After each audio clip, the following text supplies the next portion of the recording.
Hi, I'm Tennfan, and I'm here to talk to you about the art and science of fractionation.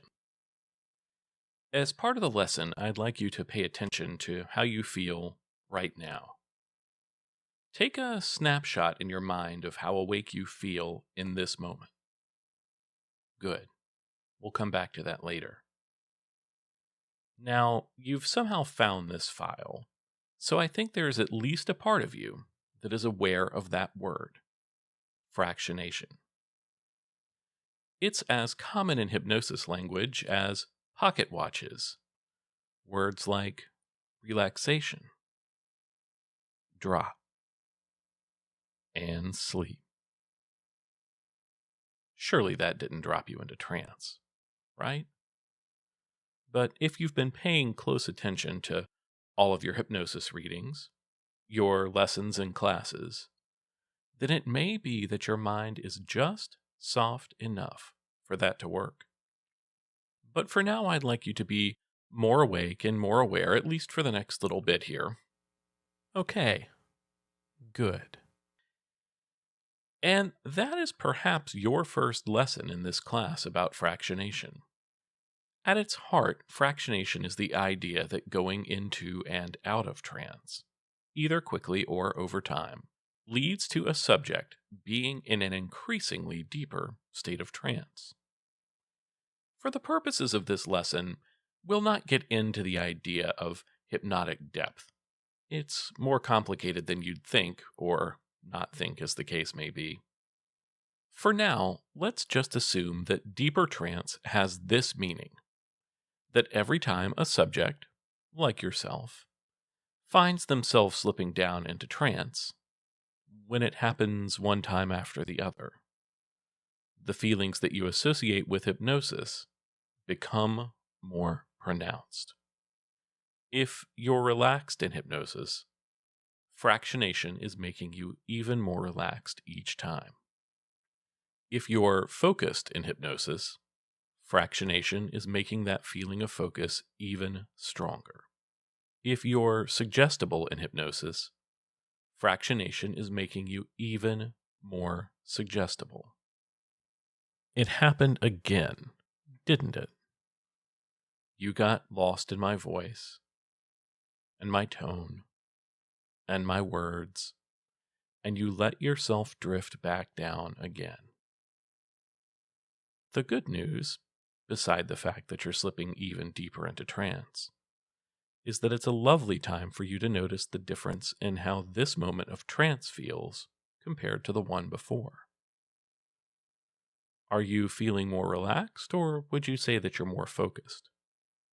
Notice that for me now, and realize you're also feeling more suggestible. It's fascinating, isn't it? For now, though, make your way back up out of trance a bit more, until you're feeling a little more awake and a little more aware than you were feeling a few seconds ago. Good. Now, I'll confess, even as an esteemed PhD in hypnosis, by which I mean I'm a perpetual hypnosis doer, it's a little difficult to talk about fractionation without demonstrating fractionation. But one thing it's important for you to remember is that fractionation is additive. It's not just that going in and out of trance repeatedly flips a switch to become more suggestible and more responsive. Instead, it's that every time you go in and out of hypnosis, especially in a short amount of time, the effect grows. If going into trance the first time was relaxing, and the second time it was more relaxing, then the third time, well, it's even more relaxing, isn't it?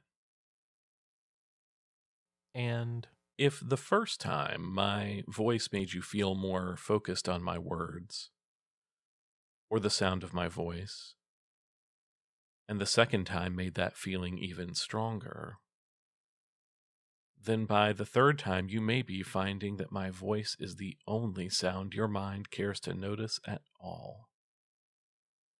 And between those two things, if hypnosis has made you feel more suggestible, and you found yourself responding even more strongly the second time, then by this third time, well, you may have found that you're getting so suggestible that you just dropped right into transforming. See how easy that is? Even as you find yourself pulled along from one word to the next, or one thought to the next as they slowly dissipate from your mind out into the ether, there's a part of you that recognizes, instinctively, unconsciously, how much easier it's becoming for you to slip into trance. And that just makes sense, doesn't it? Being hypnotized is a skill like any other. And even the best artists and athletes know that practice and rehearsal make them better and better. So it only seems reasonable that this practice, going in and out of trance, is only making you more susceptible to that suggestion to slip into trance. Isn't that right? Good. But for now, find yourself easing back up toward wakefulness, more and more awake with each word as you find that conscious part of your mind re-engaging and orienting with this process of learning and growth that comes from listening to the lesson.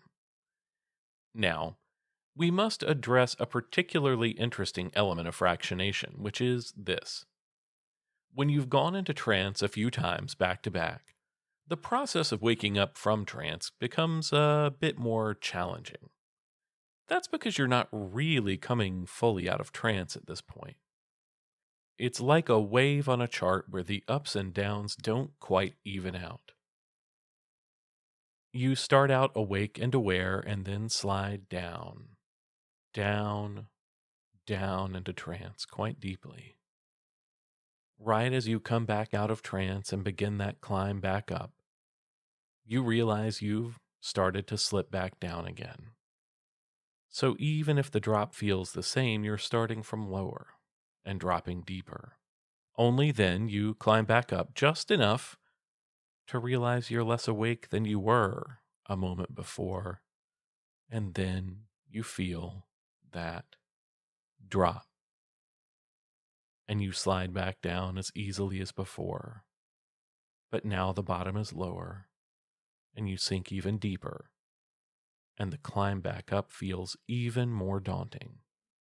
So it's easier to just stay here for a while. Isn't that right? You're doing quite well with this lesson, I must say. You know, they say learning happens on both the conscious and unconscious levels, and that makes sense, doesn't it? Because your conscious mind is hearing the lessons and understanding them, while your unconscious mind experiences them and processes them on a deeper level, a level where knowing happens in the most interesting ways. But for now, you can imagine that climb back up and begin to take it once more, easing your way up toward something approximating consciousness. That's right, step by step, word by word, coming back up now. Good. So I have a question for you, and you may find the answer isn't totally clear, but that's okay. No wrong answers here, mostly. The question is this. Are you hypnotized right now? I wonder what you answered. You could probably let me know somehow, but as you think about that answer, compare yourself now to where you were before we started the lesson. Would you say you're more or less foggy than you were before the lesson? And would you say you feel more or less relaxed than you were before we started chatting? Do you hear my words differently now than you did before? And as you think about these things, does that change your answer to the question about whether you're hypnotized right now? Are you hypnotized right now? That's right. Of course, to this point, we've talked about fractionation like a wave gently gliding up and down, and that is quite nice.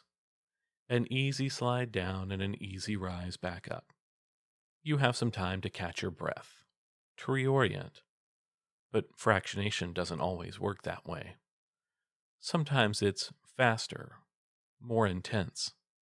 The thought of that is fascinating, right? The idea that you could just drop now, just like that, dropping down, down, down, deeper and deeper now. And then find yourself coming right back up, up, up now, all the way back, taking a deep breath in and just sink. Fall down and down and down. Feel yourself go limp, loose, and relaxed, just like that. Good.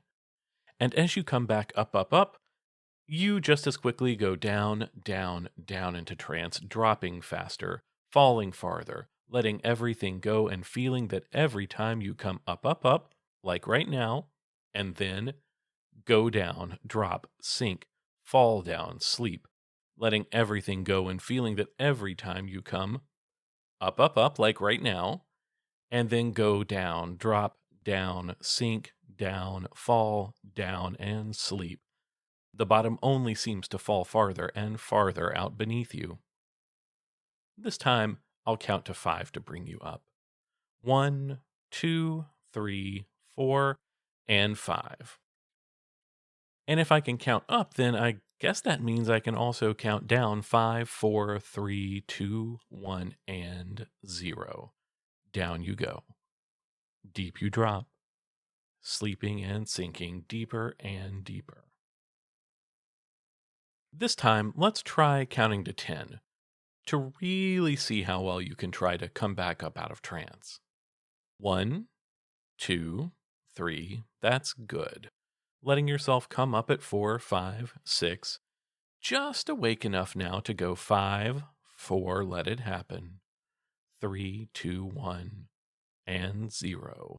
Falling deeper, falling faster, falling more easily to my words and my voice and the way that 1, 2, 3, 4, 5, 6, 7 brings you up, and you feel more awake enough to go 5, 3, 1, 0, the bigger steps meaning bigger drops, and the bigger drops bringing you more quickly and deeply down into trance.